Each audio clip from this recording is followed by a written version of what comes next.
పూలే గారి జన్మదినాన్ని రాష్ట్ర ప్రభుత్వం పండుగగా ఘనంగా జరుపుకోవాలని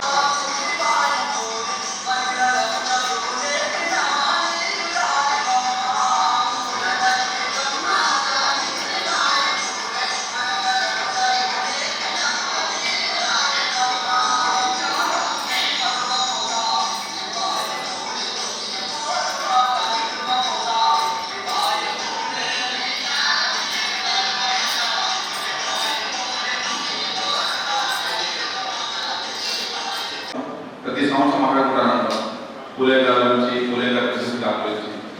సో మనం ఎంతమంది దాంట్లో చూసుకోవాలి, మనం ఎంతమంది మాట్లాడతాం అనేది మెయిన్ క్వశ్చన్. ఇప్పుడు ప్రతి సంవత్సరం మనం వేడుకలు చేసుకుంటానంటాం. నేను గత 10-15 సంవత్సరాలుగా పూలే గారి 2 భార్యాభర్త ఎత్తు వేడుకలు నేను పాల్గొంటాను. కానీ ఎంతమంది విద్యార్థులు, ఎంతమంది యువత దాన్ని చూసి మనం స్ఫూర్తి తీసుకొని మనం మాట్లాడతాం అనేది మెయిన్ థింగ్. ఈరోజు మనం మహిళల గురించి చెప్తున్నాం.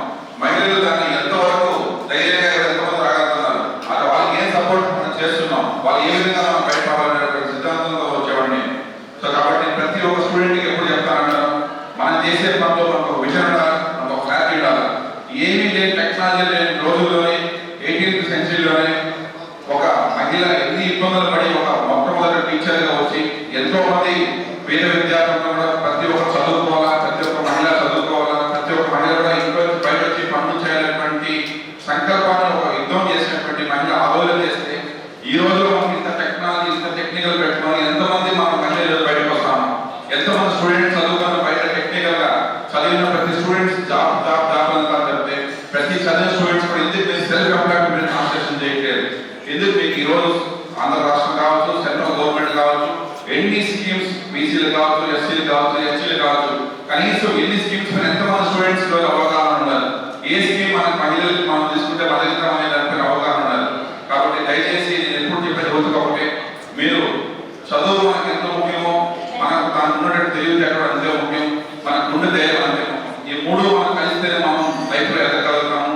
సో మనకు మన పేరెంట్స్ ఏమి ఇచ్చారు, మనం ఏ గౌరవంలో పుట్టాము, మనం ఏ ఊళ్ళో పుట్టాము, మనం పుట్టిన తర్వాత మనని ఎన్ని ఊళ్ళు ఎన్ని కూడా ఐడెంటిఫై చేసినా మనకు కావాల్సిన స్పిరిట్ మన లైఫ్లో. సో కాబట్టి ప్రతి ఒక్కరు కూడా నేను చెప్పేది బీసీలు కావచ్చు, ఎస్సీలు కావచ్చు, ఎస్టీలు కావచ్చు కూడా లైఫ్లో మీరు సాధించాలంటే ఒక విజన్ పెట్టుకోవాలా, ఒక గోల్ పెట్టుకోవాలా. మీకు అన్ని విధాలు కూడా సరే ప్రభుత్వం ఈ రోజు సహాయం చేస్తా ఉంది. సో కాబట్టి దయచేసి మీరు బాగా చదువుకొని మంచిగా అభివృద్ధి అయ్యి లైఫ్లో ఒక మంచి ఒక విజన్ పెట్టుకుంటే దానికోసం ఎంత దూరం వెళ్ళాలా, ఎంత కష్టమైన పడాలా, ఎన్ని బాధైన పడాలా, కానీ ఫైనల్గా గోల్ రీచ్ అయిన వరకు మాత్రం బ్యాక్ స్టెప్ రాకుండా పనిచేసే విధంగా ఒక సందర్భాన్ని యూత్లో మీరు తయారు చేసుకుంటూనే వస్తారు. నా ముందు చాలా మంది భక్తులు మాట్లాడారు, చాలా బాగా చెప్పుకున్నారు. ఇక్కడ ఒకటి గుర్తుపెట్టుకోవాలి, మనం ఈరోజు ఇప్పుడు మనకి ఏప్రిల్ వచ్చేసరికి మెయిన్ 3 మహానుభావుల యొక్క జన్మదినం జరుపుకోవడం అనేది జరుగుతుంది. ఏప్రిల్ 5 చెప్పండి ఎవరైనా విద్యార్థులు బాబు జగజ్జీవనరావు జయంతి. ఏప్రిల్ 11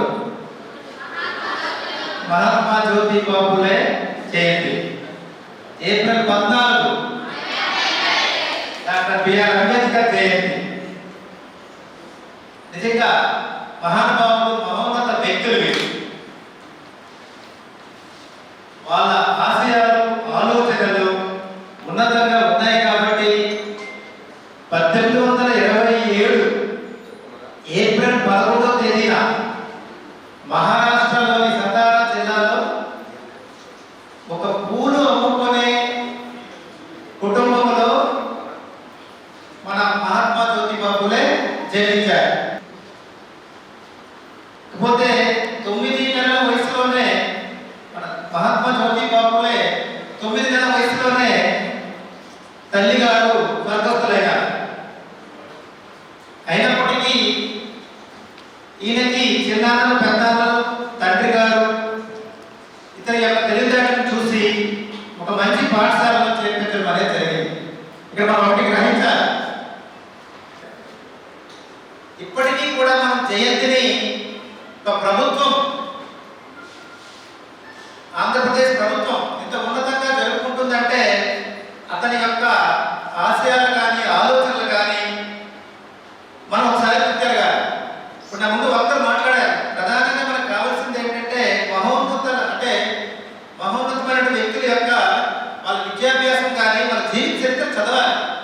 చదివితే మనకు ఒక ఇన్స్పిరేషన్ అనేది వస్తుంది విద్యార్థులకు.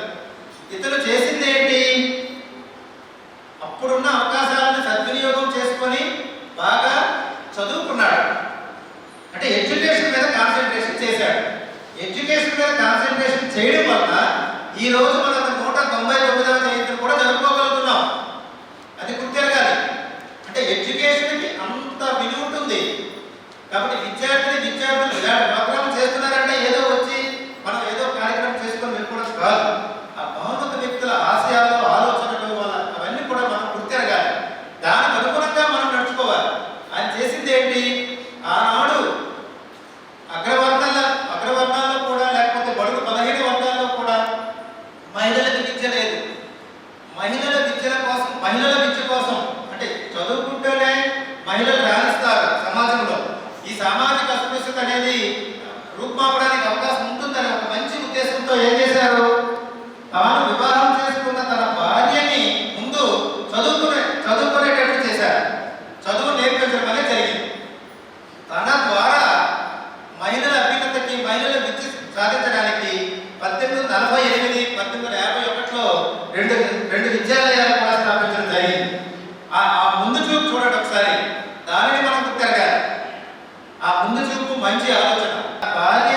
తన భార్యకు ముందు విద్య నేర్పించి, తన భార్య ద్వారా కొన్ని పాఠశాలను స్థాపించి మహిళల విద్యకి అభ్యున్నతకి ఇతను కృషి చేయడం అనేది జరిగింది.